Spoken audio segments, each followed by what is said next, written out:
다른 복음으로 제목을 이렇게 붙여봤습니다.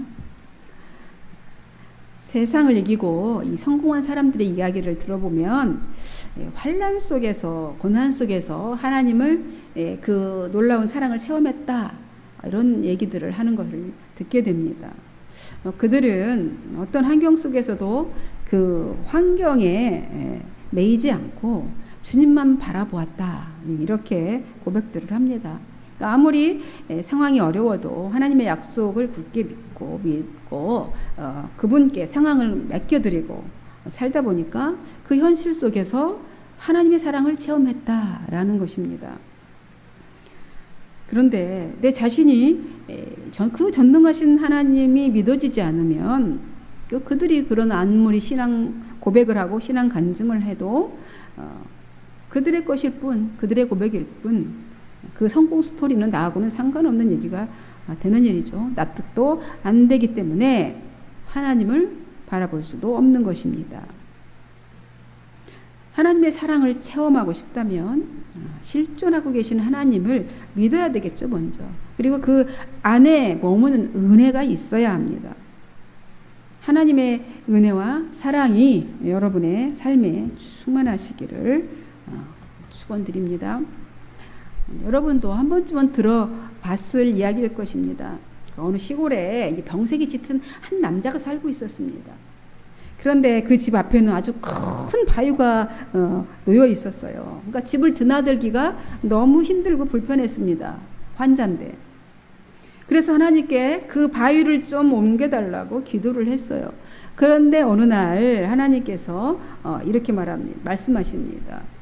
기도 중에 집 앞에 있는 바위를 매일 밀라, 이렇게 말씀하시죠. 그때부터 이 남자가, 이 병색에 완연한 이 남자가 매일 이렇게 8개월 동안 열심히 바위를 밀었습니다. 근데 8개월 동안 열심히 밀어봤지만 꼼짝도 않는 거예요. 이 바위가 그냥 그 자리에 그대로 있습니다. 그러자 그 남자가 너무너무 속이 상했겠죠. 하나님을 원망하면서 막 웁니다. 바위를 밀라고 했는데 왜 바위가 꼼짝도 않고 그 자리에 있습니까? 자기가 기대했잖아요. 바위가 옮겨지기를. 간절히 기대하면서 밀었는데 안 옮겨졌어요. 그러자 하나님은 원망하고 물었다는 것이죠. 그때 하나님이 나타나셔서 왜 우니? 라고 물으셨어요. 그러자 그 남자는 뭐라고 했냐면 내가 매일 하나님 말씀대로 8개월 동안 바위를 밀었지만 바위가 꼼짝도 하지 않았습니다. 라고 말을 하는 겁니다. 그러자 하나님께서 껄껄껄 웃으시면서 이렇게 말씀하셨죠. 나는 너에게 바위를 밀라고 했지 그냥 바위를 밀라고만 했다. 내가 언제 옮기라고 했냐, 이렇게 말씀을 하신 거죠. 나는 바위를 밀라고만 했다. 그냥 바위를 너한테 옮기라고 한 게 아니다, 이 말이죠. 이제 거울 앞에 가서 이제 네 모습을 봐라. 그랬더니 그 남자가 자신의 모습을 거울 앞에 보고 깜짝 놀랍니다. 왜 놀랐을까요? 자신이 이미 근육질의 남자가 되어 있는 거예요. 거울을 보니까 8개월 동안 열심히 밀었더니 생각해 보니까 그렇게 기침하다 콜록콜록 하던 그 기침이 어느 순간에 멈췄는지 모르게 멈춰져 있었고 잠도 잘 잤던 것입니다. 그러니까 처음부터 하나님의 계획은 바위의 위치를 변화시키는 것이 아니라 뭐가 목적이 있었습니까? 그 남자를 변화시키는 데 뜻이 있었던 것이죠. 너무 확 와닿는 게 없으십니까? 그죠? 나는 이렇게 해달라고 하지만 하나님의 계획은 내 뜻하고 다를 수 있습니다. 그죠? 여러분, 하나님은 사랑이시고 전지전능하신 분이시기 때문에 그분이 인도하신, 그분이 행하시는 일은 항상 옳습니다. 이 생각이 전제가 돼야 되겠죠. 여러분이 지금 하고 있는 일이, 그 상황이 도저히 나는 변할 것 같지 않아. 이 상황이 나에게 직면한 이 문제는 해결 실마리가 보이지도 않아.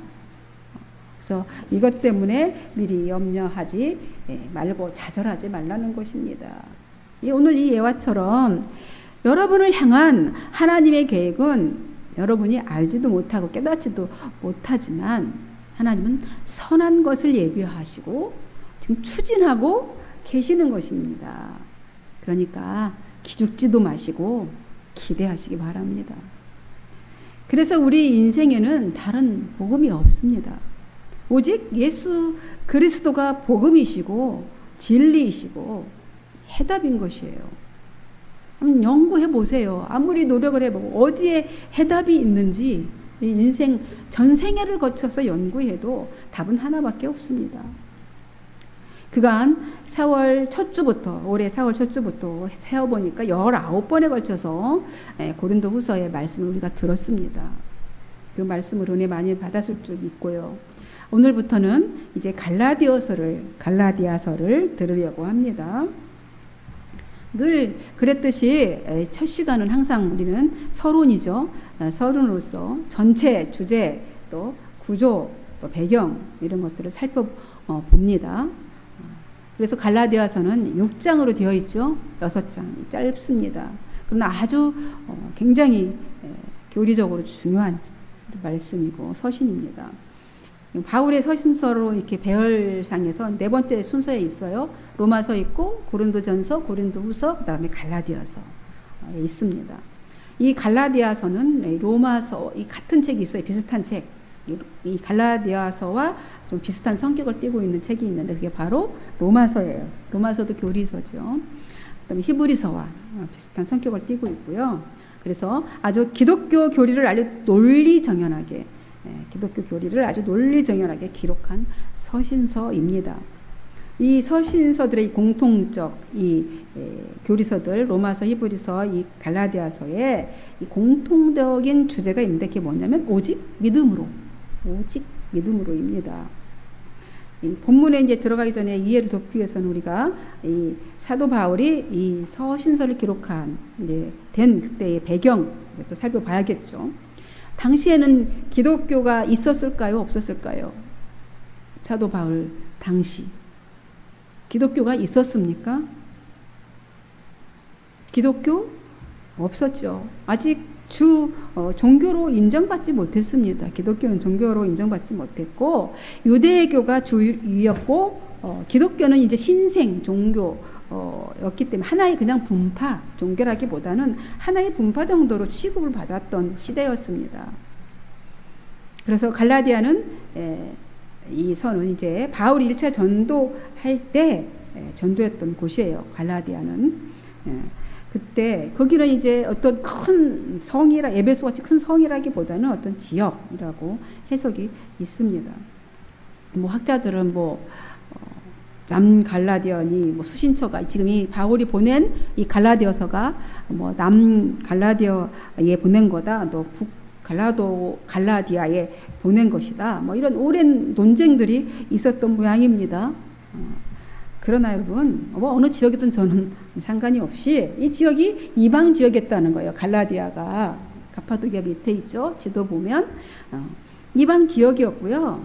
그 지방에는 그러니까 유대인을 포함해서 디아스포라 유대인들을 포함해서 거기 땅에 살고 있던 원주민도 있었을 거고 로마인들이 함께 이렇게 살고 있었던 그런 지역이었다라는 것입니다. 아마 디아스포라 유대인보다는 주로 혼합주의의 성향이 있는 이방인들이 그 이방인 지역이니까 이방인들이 많이 살고 있었을 것입니다. 그렇다면 그 구성원들의 특징을 보면은 헬라와 로마의 생활에 익숙한 사람들이 이렇게 살고 있었을 것이니까 그들이 그런 생활에 익숙한 사람들일 것이고 교육 수준도 어느 높았을 것이고 경제적인 여유도 있었을 것입니다. 그런 사람들이 그 땅에 아마 거주하고 있었을 것이라는 예상이 됩니다. 바울은 이런 혼합주의적 성향을 가지고 있는 사람들로 구성된 이 공동체에 지금 이 서신을 보내고 있는 것이죠. 그러니까 이 편지를 쓰게 된 시점은 또 언제일까? 에베소 3차 전도여행 때 에베소 지역에 머물러 있는데 한 2년간 그 말기쯤 그때쯤이고요. 그러니까 AD 54년경인데 고린도 후서를 지난주 살펴봤는데 고린도 후서를 쓰고 난 후 로마서를 쓰게 되는데 그 중간 어디쯤 그때쯤 어느 시점에서 기록된 것으로 추측이 되어집니다. 이때 식민 백성이 지금 현재 유대인들은 지금 로마의 통치 아래에 있잖아요. 그때 당시 로마의 제국이었을 때 식민 지배를 받고 있는 백성들이 얼마나 많았습니까? 그들 중에서도 이제 유대인들이 있는데 그 식민 백성인 유대인들에게 그 시대적 상황은 너무나 힘들었겠죠. 정치적으로나 종교적으로나 너무 힘든 상황이었습니다. 왜냐하면 정치적으로는 로마의 억압과 착취가 있었을 것이고, 종교적으로는 뭐 이단, 사이비, 영지주의, 이런 종교계를 막 어지럽히는 이런 사상들이 있었습니다. 게다가 헬라 철학이 꽃피던 시절이잖아요. 그때가 헬라 문화가 막 성행했던 시절이었어요. 그러니까 그때는 고대 철학자들은 막 돌아다니면서 강연하면서 어떻게 했어요? 시대 정신을 주도했습니다. 그 시대 정신을 주도했어요. 이 강연자들은 사람들이 모이는 정도에 따라서 어떻게 했다고 그랬죠? 수입 정도가 달라졌다고 그랬잖아요. 수입 정도가 달라지기 때문에 뭐에 초점이 주로 맞춰졌겠습니까? 관중을 끌어모으는 데에 초점이 맞춰져 있고 그게 중요했죠. 따라서 그러니까 지식, 그 헬라 문화는 그렇죠. 지식, 철학, 이 물질이 우선시되는 그런 시대적 흐름, 그런 문화 가운데 있었습니다. 그러니 식민 지배를 받고 있는 백성들은 더 힘들 수밖에 없겠죠. 상대적으로. 이 성경에도 그 당시 상황을 잘 반영하는 사건이 있었어요. 이 2차 선교 여행 때 사도행전에 보면 이제 바울이 아덴에서 그죠? 아레바오로 광장에서 발음이 안 되는 우상이 질비한 것을 봅니다. 그 아덴에서 우상이 질비한 것을 보고 막 쟁론을 했는데 그때 바울과 쟁론했던 사람들이 어떤 사람들이냐면 바로 에파프루스, 그러니까 쾌락주의 학파들하고 스토아 학파들, 들어보셨죠? 스토아 학파, 영지주의 철학자들이 그 바울과 함께 이렇게 변론했던 사람들이에요. 철학자들이, 학자들이. 그러니까 세상 분위기가, 사회적 분위기가 그러다 보니까 교회에 늘 멀쩡할 수 있었겠습니까? 그런 교회 안에서도 경향이 있었죠. 그런 경향을 보이기 시작했습니다. 바로 이런 분위기에 편승한 자들이 바로 거짓 교사들이죠. 거짓 교사들입니다. 이 철학자들이 순위하면서 강론하고 이렇게 하는 것처럼 이들도 그들의 패턴을 쫓아서 그랬습니다. 그래서 당연히 그 시대에는 가장 뭐가 더 우선시되었겠, 뭐를 추구했겠습니까? 막 논리, 수사학, 소통의 방법에 대해서 연구가 막 활발히 있었겠죠. 군중을 모으는 것이 힘이고 돈이니까 활발히 인기 과목이 바로 뭐였다고요? 논리, 수사학, 소통, 이런 거였습니다. 너무나 이걸 말씀 준비하다 보다 깜짝 놀라지 않아요? 요즘과 너무 똑같잖아요. 요즘도 안 그런가요? 요즘도 딱 이거예요. 똑같다는 생각이 들어요. 창의력 높아야 된다면 논술하잖아요. 논리적으로 창의력 높여야 된다. 논리적으로 말 잘해야 되잖아요. 또 화려한 언어 기술을 체득하기 위해서 뭐 해래요? 스피치 학원. 얼마나 성행합니까? 그리고 온갖 커뮤니티를 통해서 뭐예요? 소통의 방법. 그죠? 소통의 방법들을 막 배웁니다. 이런 것들이 잘 갖추어져야 사람들에게 관심을 끌잖아요. 받게 되고, 그걸 인정받고, 그러면 그것은 곧 뭐과 연결됩니까? 물질하고 연관이 돼요. 물질과 연관이 됩니다. 이게 지금 세상이잖아요. 그 세상도 그랬지만 지금도, 그때도 그랬지만 지금도 이것이 중요하죠. 지금 그러면 우리 교회 내에 이런 거 없나요? 지금도 이 교회 내에 이런 경향이 있지 않습니까? 교회가 재밌어야 되잖아요, 일단. 그죠? 언변이 좋아야 되고, 수사하기, 막 이런 유머가 있어야 돼. 재미가 있어야 돼. 교회 오면 재미가 없어. 그래야 사람이 모여들어요. 재미가 있어야. 무슨 이 힘들어 죽겠는데 축복을 말해야지. 무슨 세상 죄를 지적하고 회개하라고 말하면 듣기 그냥 짜증나, 불편해요. 그래서 그냥 딴 교회 축복을 말하고 즐거운 거, 기쁜 거 찾아서 갑니다. 물론 이런 조건들이 잘 갖추어져서 사람들에게 인정을 받고 관심을 얻어서 물질을 얻는 것도 좋은 일입니다. 요즘에는 이 관종들이 돈 벌잖아요. 유튜브를 통해서. 그죠? 좋습니다. 그것도 좋은 일이에요. 그러나 그것만이 전부가 되면 안 된다는 것을 얘기하고 싶은 거예요. 하나님은 없고 자신이 주인이 되어 살기 때문에 물질이 우선주의가 돼요. 막 그거를 위해서는 뭐 딴 사람 인권도 필요 없잖아요, 지금. 그죠? 사람들의 관심을 끌기 위해서 초점이 거기 맞춰져 있어요. 그렇게 살다 보면 노아 때처럼 하나님의 말씀이 들리지 않아요. 아무리 외쳐도 안 들어요. 그죠? 1분 짤은 봐도 절대 설교 1분 안 봅니다. 안 듣습니다. 마지막에 오는 것도 모르는 거예요. 그래서 갈라디아서는 지금 우리에게 주시는 말씀인 것입니다.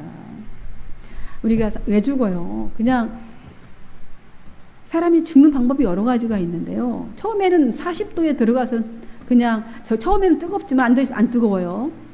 점점 100도까지 가면 살겠어요, 죽겠어요. 그렇게 죽어져 가는 거죠. 바울 사도가 갈라디아서를 쓰게 되는 계기는 이제 3차 전도여행 도중에 이제 갈라디아 교회에 이제 율법주의가 침투해서 이단들이 침투해 있고 거짓 교사들이 판을 치고 있다. 그 지역 특성상 예견도 했겠지만 그 소리를 듣게 되니까 이 거짓 교사들이 막 순회하면서 복음을 예고하고 있는 거예요. 예수 그리스도만 믿으면 되는 것이 아니야. 율법과 무슨 할례를 받아야지. 무슨 예수만 믿어갖고 되겠냐. 이렇게 거짓 교사들이 복음을 전하고 다니는 거예요. 교회마다 이렇게 막 부흥사 불러서 돌아다니듯이 이렇게 복음을 흐리고 있는 겁니다. 그래서 교회인들이 흔들거려요. 깜짝 놀란 거죠. 사실상 혼합주의적인 이 성향이 갖고 있는 그 성도들, 그 지역 특성상 입장에서는 바울이 그렇게 오랫동안 그런 의식과 그런 가치관을 갖고 살아왔던 그들의 그 안에 아직도 그런 게 남아있을 거 아니에요. 혼합주의적인 거. 오직 믿음으로 오직 은혜로 구원을 받는다. 바울이 이렇게 외쳤는데 그 주장보다는 이제 거짓 교사들이 와가지고 그래 그 사람이 그렇게 했지 거기에 예수 플러스 율법 그렇게 얘기를 하는 거잖아요. 그 맞아. 그것도 돼. 근데 거기에 율법도 지켜야지라고 하는 이 선지자들의 거짓 선지자들의 주장이 교사들이 더 그들에게는 합리적이고 설득력 있게 들렸겠죠. 더 그게 합리적이고 설득력 있어요. 그렇게 들릴 수밖에 없습니다. 그래서 갈라디아서의 주제가 바로 뭐냐면은 율법주의 이단에 대항하여서 하나님의 은혜의 복음을 증거하고 변호하는 그런 서신서인 거죠. 다시 말하면 구원은 오직 예수 그리스도의 믿는 믿음에 근거한 하나님의 선물이다. 믿음은 율법으로부터의 해방을 얘기하고 있는 거예요. 근데 한마디로 갈라디아서는 그래서 뭐예요? 그리스도인의 율법 매여 있었던 그 그리스도인들 자유의 대헌장인 거죠. 그리고 행위 구원론, 율법을 지켜야지, 뭘 이렇게 해야지라고 하는 행위 구원론에 대한 반론인 것입니다. 따라서 갈라디아서를 쓰게 된 이유를 점검해 보면 첫째는 뭐냐면 그 왜곡된 이 다른 복음을 전하고 있는 유대주의자들, 그러니까 거짓 교사들 그 가르침을 배격하고 바른 복음으로 돌아오라. 이것이 첫 번째 쓰게 된 이유예요. 사도 바울이 갈라디아서를 쓰게 된 이유죠. 그리고 두 번째는 뭐냐면 여전히 바울의 사도권에 대해서 인정하지 않고 있어요. 그래서 그들에게 사도성을 보여주기 위해서 이 편지를 썼던 것이죠. 먼저 서두에 자신을 뭐라고 했습니까? 사도라고 선언을 합니다. 1절에 사람들에게서 난 것도 아니요 사람으로 말미암은 것도 아니요 오직 예수 그리스도와 그를 죽은 자 가운데서 살리신 하나님 아버지로 말미암아 사도된 바울은 아주 길게 썼어요. 사도라고 선언합니다. 사도는 뭐예요? 무슨 뜻이에요? 보냄을 받은 자, 또 대사, 우리 대사를 파견하잖아요. 이것은 대사, 파견된 자라는 뜻이에요. 그런 의미입니다. 이 초대교회는 그래서 예수님의 위임을 받은 12제자를 보통 사도로라는 호칭을 붙였습니다. 이 바울은 자신이 사도가 된 것은 사람이 의해서 어떤 자격을 획득한 것이 아니고 사도가 되려고 자기가 막 노력해서 그렇게 얻어진 것도 아니다. 다만 예수 그리스도와 그분을 죽은 자 가운데 살리신 하나님 아버지에 의해서 된 것이다 라고 말합니다. 즉 바울의 사도직은 예수 그리스도와 하나님 아버지께서 주신 것이다 라는 말이죠. 이것은 자신의 사역에 대한 하나님의 보증이라는 거예요. 내가 지금 사도가 지금 복음 전하고 있잖아요. 이 말씀을 전하고 있잖아요. 그 사역에 대한 하나님의 보증이라는 거예요. 사도라는 그 직분, 목사라는 직분은 하늘로부터 이 직분에 대한 특별한 소명을 받았다는 것입니다.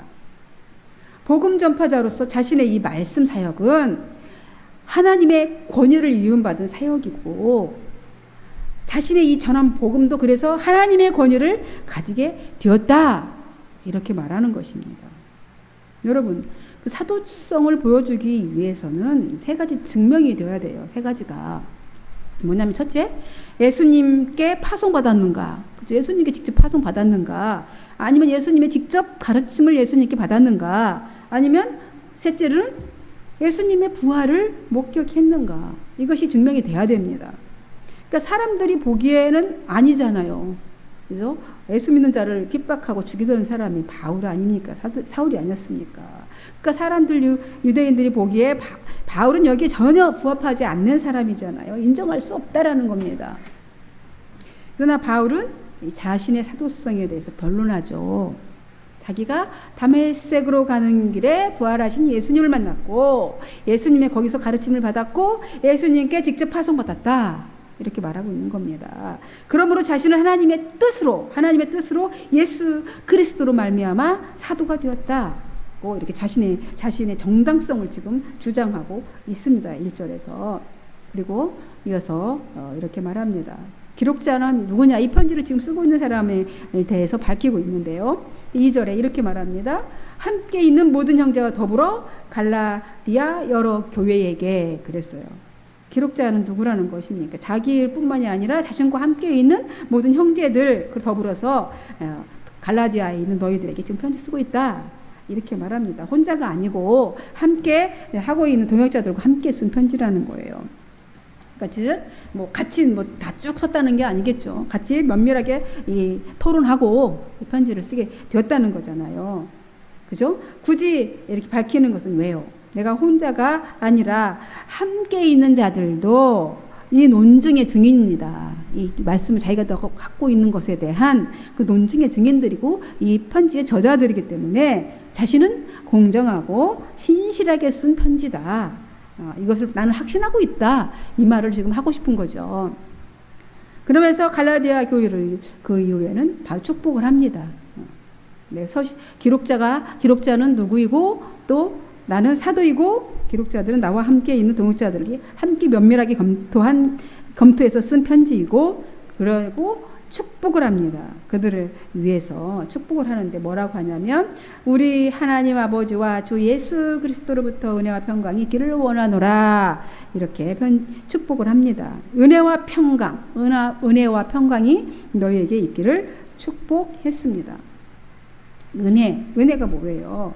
죄인을 향한 하나님의 긍휼하심과 사랑하심이고 하나님의 선물이죠. 이게 은혜예요. 은혜는 선물이라는 뜻이에요. 은혜. 하나님의 선물입니다. 평강은 그건 뭐예요?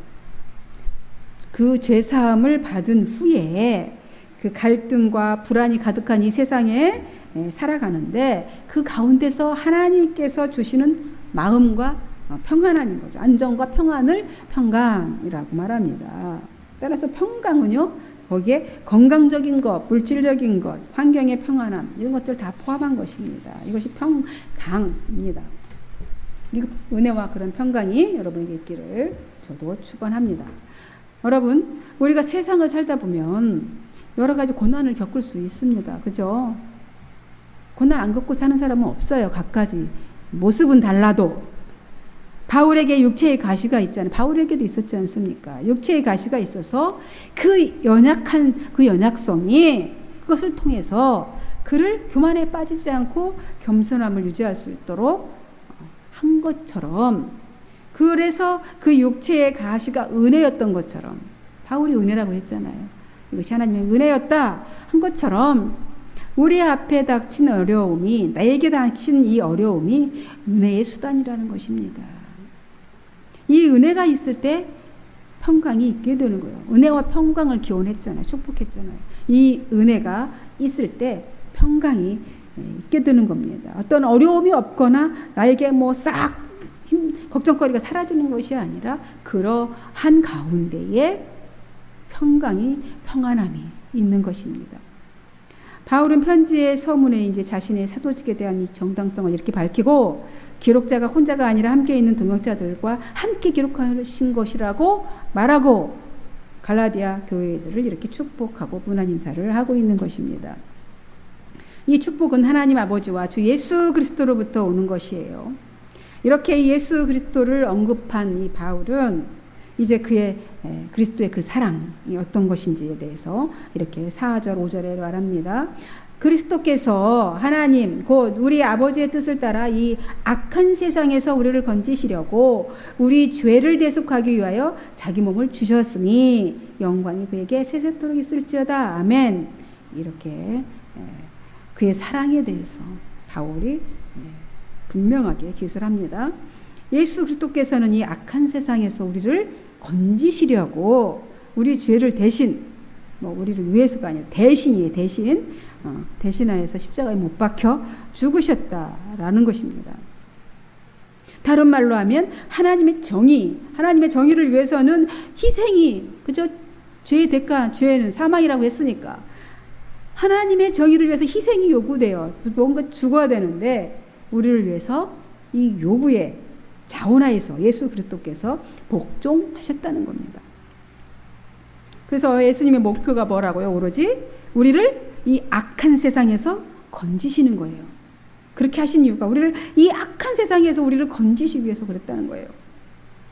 그러므로 우리를 죄에서 얽매였던 것에서 자유롭게 해주시는 것이다라는 거예요. 예수가 이것이 하나님 아버지의 뜻대로 이루어지신 것이다. 이 일이 지금 되어진 상황이 그리고 주님은 거기에 순종하셨다는 거예요. 사도 바울이 분명하게 이것을 논리적으로 설명해 주고 있습니다. 그러므로 바울은 우리 하나님 아버지라고 이렇게 부르고 표현합니다. 그러면서 하나님은 그리스도를 통하여 믿는 모든 자들의 아버지가 되심을 말하고 있는 거죠. 이제 그리스도 예수 안에 있는 자들은 하나님의 자녀예요. 자녀. 우리는 하나님의 자녀, 아까도 찬양했죠. 하나님의 자녀가 되었다는 거예요. 이 자격이 예수 그리스도의 피 흘림과 순종과 희생적 사랑에 의해서 얻어진 것이다. 이것이 팩트다. 이렇게 말하는 겁니다. 마지막으로 바울은 서문을 마치면서 이제 그리스도께 영광을 올려드리는 것입니다. 우리를 사랑하신 그 큰 사랑을 알리고 최대 영광과 찬양을 지금 돌리고 있습니다. 성도 여러분, 이렇게 바울은 그리스도께 영광과 찬양을 돌리면서 이제 문안 인사를 이렇게 마쳤습니다. 이제 여기까지 오늘 본문을 살펴보았습니다. 이제 다음부터 이제 본론에 들어가겠습니다. 기대하시기 바랍니다. 말씀을 맺어요. 여러분, 거짓 복음을 연구하는 것이 중요한 것이 아니라 이것이 거짓에서 드러내는 것이 중요한 거 아니라 내가 복음 안에, 바른 복음 안에 있는 것이 더 중요합니다. 그러면 거짓은 당연히 범접할 수가 없어요. 내가 바른 복음 안에 있으면. 복음은 모든 자에게 똑같아요. 하나입니다. 복음은 모든 자에게 하나인 거예요. 똑같이 하나입니다. 자유와 생명을 주는 기쁨의 소식인 것입니다. 모두에게 다 자유와 생명을 주시는 기쁨의 소식, 이것이 복음이에요. 다음 시간 기대되지 않으십니까? 이 서론을 딱 들으시고 다음 시간 기대되죠. 기대하면서 이제 갈라디아서 여행을 좀 떠나봅시다. 한 주간도 주님과 동행하는 삶 되시기를 주의 이름으로 축복하고 기도합니다. 하나님 아버지 감사합니다. 오늘 갈라디아서 첫 시간입니다. 바울이 거짓 교사들이 교회에 파고들어서 성도들을 혼란케 하고 교회를 어지럽히고 복음을 왜곡되게 전하고 있는 것을 분명하게 지적하고 바른 복음으로 세우기 위해서 갈라디아서를 썼습니다. 아버지, 우리가 이 혼탁한 세상에 살아가면서 세상의 가치관에 흔들리고 복음이 왜곡되게 들려지는 일이 없도록 우리 바른 복음으로 저희들을 세워주시기를 원합니다. 갈라디아서를 통하여서 우리가 바른 복음, 진리에 바로 설 수 있는 그런 귀한 시간으로 삼아주시고 그렇게 성장하도록 인도하여 주옵소서. 축복하고 예수님의 이름으로 기도하옵나이다. 아멘.